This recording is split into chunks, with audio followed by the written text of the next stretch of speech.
Bueno, hoy estamos en vivo y en directo y tenemos un tema para charlar que tiene que ver fundamentalmente con una asamblea que se ha dado en estos días atrás, que venía anunciándose desde hace un tiempo a esta parte. Tiene que ver fundamentalmente con SIJUPU, el sindicato de judiciales puntanos, y tenemos a su secretario en línea, Facundo Corio. Buen día, ¿cómo estás? Francisco Paz te saluda.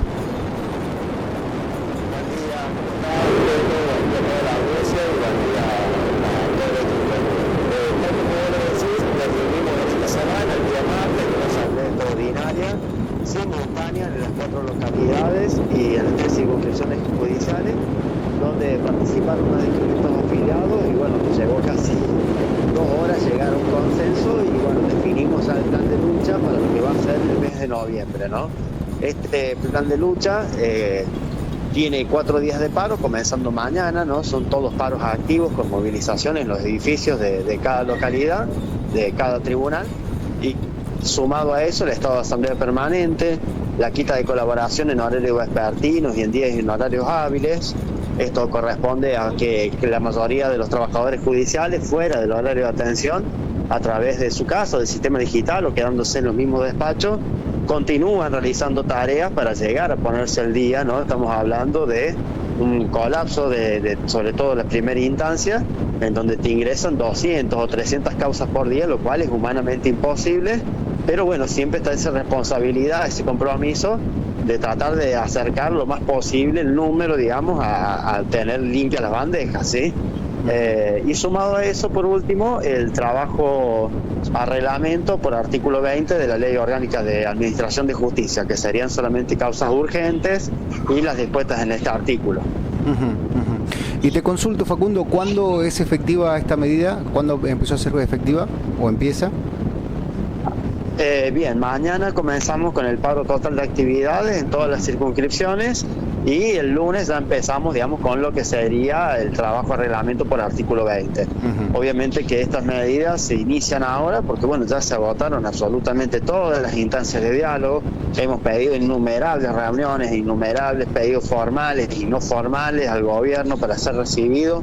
Nunca fuimos recibidos, nunca pudimos dialogar directamente con ellos y mientras tanto no vemos que se sigue avanzando institucionalmente, se sigue intrometiendo el Poder Ejecutivo en el Poder Judicial y claramente con estos recortes inconstitucionales que venimos denunciando tanto para el año 2025 como para lo que va a ser el presupuesto 2026, lo dejan sometido al Poder Judicial a la discrecionalidad, ¿no? A la buena voluntad o no buena voluntad que tenga el Ejecutivo, que creo que ya está en manifiesto de que no tienen ninguna voluntad de mejorar el servicio de justicia y de que esto cambie y pueda mejorar.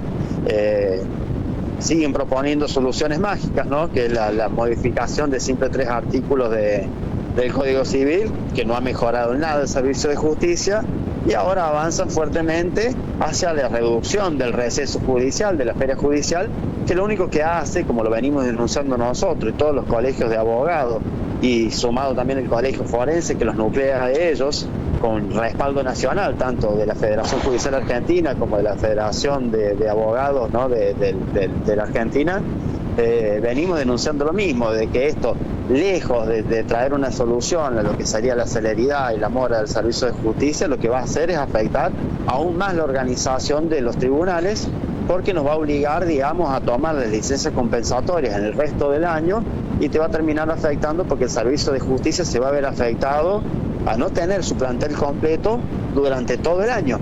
Entonces, ¿cuál es el problema de todo esto, no? Que no solo han sido recortes presupuestarios económicos, ¿no? Sino que también se ha recortado la planta de personal. Estaba previsto el ingreso de 400 agentes que se hace a través de un análisis que acompaña al sindicato, ¿no? Del crecimiento de la litigiosidad, que en ningún fuero es menor al 60%, entonces se requerían 400 agentes nuevos para toda la provincia para justamente lograr esa celeridad de la que tanto se habla. Pero mientras tanto, no, el gobierno te recorta y encima, digamos, te sale con estas soluciones mágicas que no tienen ningún sentido. Facundo, esta modalidad, esta complicación, esta conflictualidad que tiene el sistema judicial sanluiseño, ¿se replica en otras provincias? ¿Vos te referís a cuanto al cese o a la suspensión o al recorte de la feria judicial? No solo eso, la verdad que no es... No solo eso, sino también al ámbito estrictamente dinerario, digo, a los fondos que destinan a los sueldos de los trabajadores judiciales. Mira, en cuanto a los salarios, nosotros tenemos los salarios más bajos del país, pese a los dichos oficiales que dicen que la administración pública son los mejores pagos de todo el país. No es una cuestión solamente de los judiciales, de los docentes, de la salud, pasa en todos los sectores, de los municipales inclusive también. Después, en cuanto a la autonomía o autarquía financiera que tienen los poderes judiciales, y es algo muy puntual de esta provincia y de otras provincias que comparten la misma problemática, pero por ejemplo tenés provincias que dentro de su constitución prevén un 6% del presupuesto general que se destine a la justicia, y que es justamente lo que nosotros venimos trabajando desde el año pasado, y que presentamos un proyecto de ley para el fortalecimiento de la autonomía en conjunto con los colegios de magistrados de Villa Mercedes y el Superior Tribunal de Justicia, y nunca fue tratado. Claramente no hay una intención de mejorar el servicio de justicia, ¿no? Acá lo que se está haciendo, ¿no?, es someter cada vez más a un poder del Estado a la servidumbre, digamos, del Poder Ejecutivo, del gobierno. Y esto, vos me preguntás si pasa solamente acá, y no, lamentablemente este sometimiento se busca en todas las provincias, se busca en todas las naciones, y ya es un hecho internacional, también pasa inclusive en Estados Unidos, en donde se busca someter al Poder Judicial a las voluntades políticas. Ahora, vos me preguntás, ¿hay alguna intención de mejorar el servicio de justicia? Y yo ya te tengo que decir que no, porque si no hubieran tratado algunas de las 1000 propuestas que hemos hecho nosotros para mejorar el servicio. Nosotros creemos fuertemente de que hay que reformar al Poder Judicial y que hay un montón de cosas para mejorar. Ahora, no podés hacer ninguna de esas reformas si no hay una verdadera inversión en el Poder Judicial, que es lo que está pasando en este momento, ¿no? Si vos me asfixiás económicamente, dependemos ya en el presupuesto 2025 de un 80% del Tesoro Provincial, ¿cómo vamos a hacer para llevar adelante o proyectar mejoras a largo plazo cuando no tenemos recursos suficientes, digamos, y te congelan los recursos prácticamente lo mismo que está presupuestado para el 2025? Claro. Así que bueno. Esta es una complicación, porque inversión no es gasto corriente, ¿no? El gasto corriente es los sueldos, el trabajo que tiene que realizar, los costos operativos, etcétera. Inversión es invertir. Si uno quiere modificar algo para mejor, tiene que invertir. Y los números no dicen esto, ¿no? No es concretamente lo que está pasando en San Luis. Tal cual, para que vos te des una idea, la única diferencia que tiene el presupuesto 2025 con el presupuesto aprobado para el 2026, no recortado inconstitucionalmente porque el Ejecutivo no tiene las facultades para hacerlo, la diferencia es de 2.300.000 pesos. Es casi un chiste, es un 0,004%. ¿Qué significa esto? Que no se tuvo en cuenta el 30% de inflación de julio a julio, que es cuando se presentan los proyectos, no tuvo en cuenta el 31% de aumentos escasos que ha dado el Ejecutivo, entonces termina siendo un ajuste encubierto, ¿no? Sin duda. Obviamente que así es imposible proyectar mejoras, imposible mejorar los salarios también, y estamos hablando de los salarios más bajos del país, donde un ingresante cobra 640.000 pesos, de los cuales el 38% son bonos no remunerativos. Claro. Con una canasta de más o menos, Facundo. Estamos con Facundo Coria, del Sindicato de Judiciales Puntanos, de SIJUPU, porque se realizó una asamblea con definiciones muy importantes y que tiene que ver fundamentalmente con la actualidad y con lo que está aconteciendo en el ámbito judicial. ¿Una canasta básica de cuánto aproximadamente está, Facundo, la canasta básica aquí en San Luis, si se tiene el dato? 1.220.000 más o menos es la canasta básica puntana, y la realidad es que con los salarios del ingresante se cubre solamente un 54%, ¿sí? Todo esto teniendo en cuenta la pérdida del poder adquisitivo que hemos tenido en estos 2 años de gestión de este gobierno, porque terminamos en diciembre del 2023 con el salario inicial superando la canasta básica por unos puntitos, y bueno, hoy nos encontramos con esta enorme pérdida del poder adquisitivo que ya llega a los 150%. Claro. Entonces es una locura lo que está pasando. Inclusive hemos escuchado respuestas por parte del oficialismo diciendo, se quejan, pero en dólares están ganando más. Bueno, ¿de qué me sirve ganar más en dólares cuando puedo comprar nada, un 0,5% de lo que compraba con el mismo salario meses anteriores. Con una inflación en dólares también, es una ¿no? locura, realmente. Con inflación en dólares también. Sí, Mira, tal cual. Es muy particular nuestra audiencia, Facundo, porque tenemos gente del ámbito sindical que pide no mostrar su nombre, gente del ámbito judicial, un abogado que me pide ser anónimo, y recién hablabas del proyecto de modificar la feria judicial. Llega tarde este oyente, abogado, flamante abogado, de hace muy poco tiempo, y que ve una realidad respecto de lo que tiene que ver con el sistema judicial sanluiseño que complica considerablemente varias cuestiones. Digo, esto de la feria judicial es un avasallamiento, es una adaptación, hay que reformarlo, hablabas vos que necesita una reforma del sistema judicial, pero ¿es este el camino? No, claramente este no es el camino. Nosotros hemos presentado un montón de proyectos que, de hecho, a través de los colegios de abogados y el colegio forense, en su propio comunicado, todos coincidimos en cuál es el camino. El camino tiene que ser el diálogo constructivo y invertir en el Poder Judicial, sacar adelante este proyecto de ley que presentamos, que le da autonomía para poder disponer de los recursos para instalar las mejoras necesarias. Tampoco vamos a ser ciegos y decir que la justicia funciona perfectamente. Nosotros inclusive somos extremadamente críticos con la situación del Poder Judicial que está atravesando, y que no es de ahora y que viene hace un montón de años, pero claramente, digamos, estas soluciones no son ninguna solución, sino que lo único que va a hacer es agravar la problemática. Nosotros hemos trabajado activamente para que el servicio de justicia funcione y funcione cada vez mejor. De hecho, hemos trabajado con los colegios de abogados, tanto de Villa Mercedes como de San Luis, para que las oficinas, que solamente por una cuestión organizativa no pudiera funcionar bien en este nuevo proyecto de implementar las OGU, hemos trabajado activamente logrando la organización necesaria para que medianamente funcione.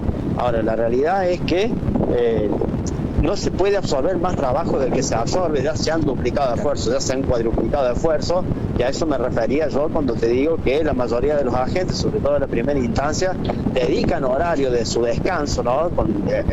Anulando el derecho a la desconexión, cuando terminan sacando y sí continúan sacando despachos en horarios vespertinos, muchas veces a la noche. Vos ves que los lotes llegan a las 8 de la noche, a las 10 de la noche, a las 4 de la tarde, ¿me entendés? Y no es el horario de atención únicamente que se trabaja. Nosotros estamos disponibles para el servicio de justicia las 24 horas del día, los 7 días de la semana. De hecho, cuando hay un detenido un fin de semana, sea Navidad, sea tu cumpleaños, sea el día más importante de tu vida, vos tenés que venir. No podés decir, no, bueno, lo veo el lunes, déjenlo detenido todo el tiempo que sea necesario hasta que podamos volver a tribunales. Todo lo contrario, es una responsabilidad plena, con muchísimo compromiso que se hace, pero que no se ve reflejado en nuestras condiciones de trabajo y mucho menos en nuestros salarios. Si te estás sumando en este momento o estás en la radio, en la cadena de repetidoras de SDN Federal en todo el país y también aquí en el Gran San Luis y en el interior de la provincia, te cuento que estamos hablando con Facundo Coria de SIJUPO, que se realizó una asamblea con definiciones importantes respecto de paros, movilizaciones y quita de colaboración, etcétera. Y te cuento, Facundo, que un oyente por acá del ámbito laboral me dice lo siguiente: hay casi un 60% de empleo informal, hay gente a la que no lo atraviesa los convenios colectivos de trabajo, y el gobierno nacional y el provincial hablan de una reforma laboral, hablan de una industria del juicio. ¿Hay una industria del juicio en el ámbito laboral, Facundo, a tu criterio? Mirá, lo que hay es una serie de leyes y una serie de códigos de procedimientos, ¿no? Eso creo que lo hemos discutido en alguna oportunidad en tu programa, que por ahí, digamos, ¿no?, cuando se instalan todas estas narrativas de puerta giratoria y desde la sensación de impunidad, que lo entiendo, porque nosotros internamente también nos pasa cuando trabajamos en fueros penales, en fueros sensibles, de que no hay pruebas suficientes como para encarcelar a una persona que claramente muestra indicios de haber cometido, ¿no?, determinadas situaciones. Ahora, la sensación que vos podés tener, ¿no?, o la definición que vos tenés de justicia seguramente no va a ser la misma que tengo yo, seguramente no va a ser la misma que tenga cualquiera de los oyentes. Cada uno piensa que la justicia es una cuestión muy personal, ¿no? Ahora, lo que tenemos que tratar y entender como sociedad es que acá la problemática son las leyes, ¿sí? No la cuestión, digamos, de cómo se aplica, porque nosotros somos estrictos a los códigos de procedimiento y a las leyes vigentes. Ahora, esta sensación de impunidad la podemos discutir, ¿sí?, siempre y cuando no deje o no sea regresiva a derechos laborales, porque acá todo lo que se está planteando con esta reforma laboral es justamente la flexibilización de absolutamente todos los derechos que han llevado años conquistarlo y que te van a dejar a la merced de discutir con empresarios que obviamente lo que busca el código laboral, ¿sí?, las leyes laborales, es ponerte en igualdad de condiciones con tu patronal, con tus empresarios a cargo, que obviamente tienen el poder económico mucho más grande y te van a terminar diciendo, bueno, si no te gusta, búscate otro laburo. Claro. Así que creo que se lo están tomando con mucha liviandad, tanto del Ejecutivo nacional como del Ejecutivo provincial, diciendo, no, bueno, pero lo van a poder discutir con los empresarios. ¿En qué condiciones lo vamos a poder discutir? ¿Realmente uno cree que el empresario te va a decir, bueno, no, está bien, si no estás de acuerdo no lo vamos a hacer así? No se van a igualar nunca la fuerza, no se va a igualar nunca el poder, es como pasa a nosotros actualmente, digamos que tenemos que estar luchando con un poder ejecutivo, cuando en realidad nuestro reclamo tendría que ser directamente a nuestra patronal, pero la problemática que tenemos es que el poder judicial no tiene una verdadera autonomía, depende de un 80% de los recursos que manda el Estado. Entonces, si no le damos al Poder Judicial la independencia que debería tener, porque así lo establece la Constitución, la autonomía y la autarquía financiera, va a ser muy difícil cualquier tipo de negociación, sobre todo si flexibilizamos absolutamente todos los derechos de los trabajadores. Claro. El variopinto de público que tenemos, Facundo, yo llevo a enviar mensajes de todo tipo. Por acá dicen, ese proyecto es una medida demagógica de apoyo y una más que se haga cargo y gestione correctamente, dice Mario. Sofía dice, estos sindicalistas no quieren laburar, son la casta, quiere aumento, pero cuando se habla de más días laborales reculan. Por acá dice, los diputados además de la feria tienen que tratar el periodo de sesiones ordinarias, laburan 8 meses y ganan 14 palos. Después Héctor dice por acá, tenía una peluquería, una persona que laburaba conmigo, tenía una pensión y me pidió siempre estar no registrada. Pasaba Navidad en mi casa y de un día para el otro, después de 8 años, carta documento. Es como la vida misma, ¿no? Como la Argentina, ¿no? Este variopinto de opiniones y diversidades de percepciones y de ópticas también, ¿no? Sí, obvio, te entendemos. No comparto, ¿no?, de que los sindicalistas no trabajen, por lo menos no es el caso nuestro. De hecho, tampoco es una casualidad, ¿no?, de que los sindicatos que estemos más activos, por lo menos de los estatales en este momento, seamos aquellos sindicatos que tienen una importante renovación. Nosotros cada 3 años tenemos renovación y no se repiten y no se perpetúan en el poder ningún secretario general, te lo muestra la propia historia que hemos tenido, y sobre todo, ¿no?, que somos un sindicato de libre adhesión y de libre desafiliación, con un simple correo, nadie está obligado, no hay aportes extraordinarios, no hay aportes solidarios, y somos un sindicato del 1%, ¿sí?, que solamente te alcanza para administrarte políticamente en los planes de lucha y todas estas cosas que estamos llevando a cabo. Que obviamente un plan de lucha no es la primera opción, hemos sido un sindicato siempre plenamente dialoguista, hemos propuesto un montón de mejoras para el Poder Judicial, que claramente el gobierno demuestra con esto de que no quiere mejorar el servicio de justicia. Hay una intención de que claramente ellos se quieren quedar con la sumatoria de los poderes públicos, ya tienen el Poder Ejecutivo, ya tienen el Poder Legislativo, tienen el cuarto medio, que para eso sí hay plata, 31 millones de pesos está presupuestado para el año que viene por día para que gasten en construir esa narrativa y perseguir a las oposiciones, y sobre todo, ¿no?, ahora avanzan fuertemente con el Poder Judicial, con un pleno respaldo, ¿no?, legislativo y público de la gente que quizás no entiende hacia dónde estamos yendo, ¿no? Y con un fortalecimiento luego de las elecciones nacionales que lo ha llevado a un gobierno que no arriesgó prácticamente nada a pararse con una postura con mucho más poder, ¿no? Entonces, bueno, esa es la realidad que nos toca enfrentar. Nosotros somos extremadamente respetuosos con las decisiones populares, ¿no?, de la gente a la hora de los comicios, pero eso no quita, ¿no?, de que nosotros no le hayamos explicado a cada uno de nuestros afiliados que lo que se viene es muchísimo más grave y que esta reforma laboral que se está proponiendo tan a la ligera, que todavía no hay un proyecto final, sí han llegado una infinidad de proyectos, digamos, que se van modificando. Claramente lo que va a terminar afectando es hacia los trabajadores, un nuevo ajuste hacia los trabajadores y hacia los derechos que tantos años lograron, digamos, llevaron a conseguirlo, ¿no? ¿Es necesaria entonces una reforma laboral a tu criterio, más allá de la reforma judicial, el sistema judicial? Nos pregunta por aquí. No, para nada. No es necesario flexibilizar los derechos de los trabajadores. Para nada es necesario eso, ¿no? Sí podemos discutir un montón de cuestiones, ¿no?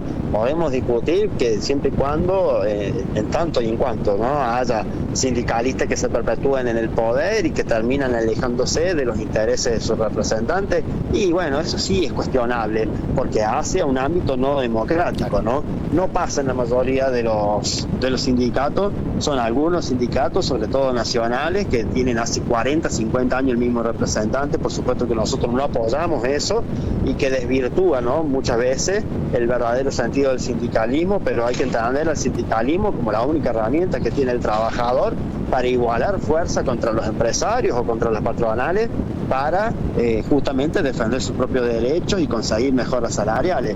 Tampoco es una casualidad, ¿no?, de que los salarios más altos del país sean aquellos que tengan sindicatos fuertes, con fuerte acompañamiento y representatividad de sus trabajadores. Y la representatividad no se logra encerrado en una oficina. Nosotros hacemos un trabajo de campo, por así decirlo, oficina por oficina, juzgado por juzgado, dependencia por dependencia, trabajando y escuchando a los trabajadores cuáles son sus necesidades, y por eso logramos la representatividad que tenemos, y tenemos un porcentaje que supera el 85% de afiliación. Y no hay nadie obligado a afiliarse. Cualquiera que no esté de acuerdo se puede desafiliar, claro, sin ningún costo. Hablando de las asambleas ya puntualmente y para el cierre de esta asamblea, que con estas definiciones tan importantes que hubo, Facundo, mañana reiteramos para aquellos que van llegando tarde y nos están consultando si mañana habrá atención, cómo será la atención. Por acá me dice: soy empleado judicial, me representa absolutamente SIJUPU, trabaja todos los días por nosotros. Nos dicen, bueno, nos piden no dar nombres. Esto también es una constante, ¿no?, del anonimato, algo que ha proliferado en las redes sociales también, ¿no?, lamentablemente el anonimato y el poder de opinión. Pero volviendo al tema, Facundo. Bueno, sí, decime, por favor, sí. El anonimato, digo, no es una cuestión casual tampoco, ¿no?, en estos tiempos donde los trabajadores y trabajadoras que no piensen igual son gravemente perseguidos, ¿no?, por este gobierno, que claramente en este presupuesto de 31 millones de pesos por día que tienen para la prensa, si vos de casualidad tenés un contrato, ¿no?, como pasa en la mayoría de los estamentos estatales, no es el caso de los trabajadores judiciales, pero si vos te tienes que renovar un contrato cada 3 meses y de casualidad te confundiste en poner un me gusta, o realmente pensás, digamos, que es lo que corresponde, pusiste un me gusta en una publicación que va en contra del poder público, y seguramente no te renuevan el contrato, ¿no? Entonces estamos atravesando una cuestión de persecución y de miedo que pasa en casi todos los estamentos del Estado. No es el caso de los judiciales. La verdad es que ya a esta altura, con los salarios tan bajos que tenemos, ya el miedo no lo tenemos, ya no tenemos más nada que perder, y por eso se ha decidido esta postura, ¿no?, de pararnos con firmeza hacia un ejecutivo que se intromete y que busca someter el Poder Judicial, y nosotros no vamos a ser cómplices de la destrucción del Poder Judicial. Creemos en las instituciones, pero no creemos, como dice el Ejecutivo, ¿no?, el respeto pleno a las instituciones, con la ley en la mano, con la Constitución en la mano, y mientras tanto se cansan, digamos, de sacar leyes inconstitucionales, regresivas a los derechos de los trabajadores conquistados, y sobre todo, ¿no?, intrometiéndose en todas las instituciones y presionando y persiguiendo a cualquiera que piense distinto. Acá desde el Centro de Asistencia al Trabajo nos escriben en YouTube, dicen: no es necesaria una reforma laboral, ni una modernización, ni una actualización. Más o menos de lo que estabas hablando, Facundo. Es una gran cantidad, es una gran cantidad de mensajes, y está bueno también que las opiniones diversas también tengan un lugar de representatividad para la diversidad de voces y demás.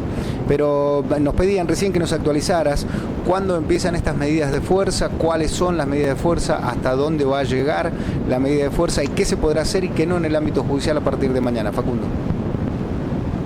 Mira, nosotros tenemos primero, el primer paro es este viernes 7, paro activo con movilización en todos los edificios, en todas las circunscripciones, ¿no?, en todos los edificios de tribunales. Continuamos con el próximo viernes también con una sesión de paro total, y después tenemos los 2 siguientes martes, digamos, del mes de noviembre. A eso se le suma el estado de asamblea permanente para ir discutiendo con los compañeros el rumbo a seguir, la quita de colaboración en horarios vespertinos y en días y horarios inhábiles, ¿sí?, para todos aquellos trabajadores que cumplen funciones a la tarde, que son la mayoría, porque los tribunales se encuentran colapsados y con falta de recursos. Y por último, el trabajo a reglamento por artículo 20, es decir, solamente casos urgentes los que están previstos en ese artículo. Bien, Facundo, agradecerte estos minutos y agradecerte también la predisposición de responder los mensajes de la gente y leerlos también y poder tener la alternativa de abrir el sindicato al público que quizás no está afiliado, pero sí está atravesado por el sistema judicial, ¿no? Me preguntan por acá, me preguntan, ¿qué pasó con la intersindical estatal? ¿Sigue vigente? Sí, por supuesto que sigue vigente y con más fuerza que nunca. Estamos proyectando para todo lo que es el mes de noviembre y para el mes de diciembre hacer dos grandes movilizaciones como las que hicimos en julio. Sin duda esto va en contra, ¿no?, de los dichos oficiales, ¿no?, donde te hablan de que tenemos los mejores salarios del país. Claramente los docentes están en la misma situación que los judiciales, con los salarios más bajos nacionales. La salud está siendo completamente desmantelada. A los trabajadores de la salud les conviene mucho más que estar renegando, ¿no?, con un contrato que se le vence cada 3 meses y siendo perseguidos, ¿no?, en todos los hospitales públicos por sus propios jefes o por los administradores, digamos, de los edificios. Les conviene mucho más irse a Chile, que se están ganando $1.000 por día. Entonces obviamente hay un desmantelamiento del servicio de salud. Yo creo que esto de empobrecimiento es plenamente planificado. Ya nadie le cree, por lo menos del ámbito judicial, que estas cuestiones se den por falta de recursos o porque se robaron todos los anteriores o lo que sea que hayan dicho. Ya se sabe públicamente, digamos, de los cierres, digamos, de cada año, de las cuentas de inversión del 2024 que cerraron positivo, arriba de 200.000 millones de pesos, de lo que va de enero a julio, las mismas cuentas de inversión, ¿no?, aprobadas por la legislatura, aprobadas por ellos mismos, te dicen de que el ahorro fue de 50.000 millones de pesos, y por otro lado te sacan un proyecto en donde dicen que van a juntar las dos masas salariales, ¿no?, por cualquier emergencia o crisis que pueda pasar. Bueno, el señor gobernador tiene que saber que ya los salarios están en crisis y la coherencia narrativa te indica de que si tenés plata para ahorrar, ¿no?, para estos fondos anticrisis, o llamémoslo como sean, y claramente también tenés el dinero suficiente como para recomponer los salarios. Es un empobrecimiento planificado, sin lugar a dudas, es una falta de políticas concretas salariales, y lo que no se están dando cuenta es que están desmantelando todos los servicios esenciales del Estado, ¿no?, y ellos tendrían que procurar de que el Estado funcione y que sea efectivo. Pero bueno, lamentablemente es todo lo contrario.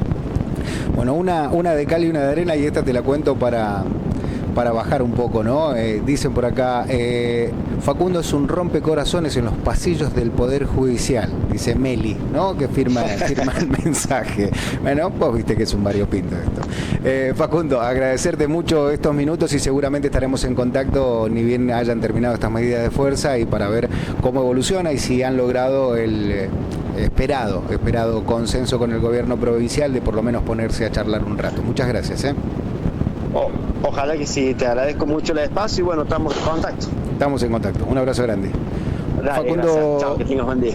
Muchas gracias. Facundo Coria, del Sindicato Judiciales Puntanos, hablando con nosotros.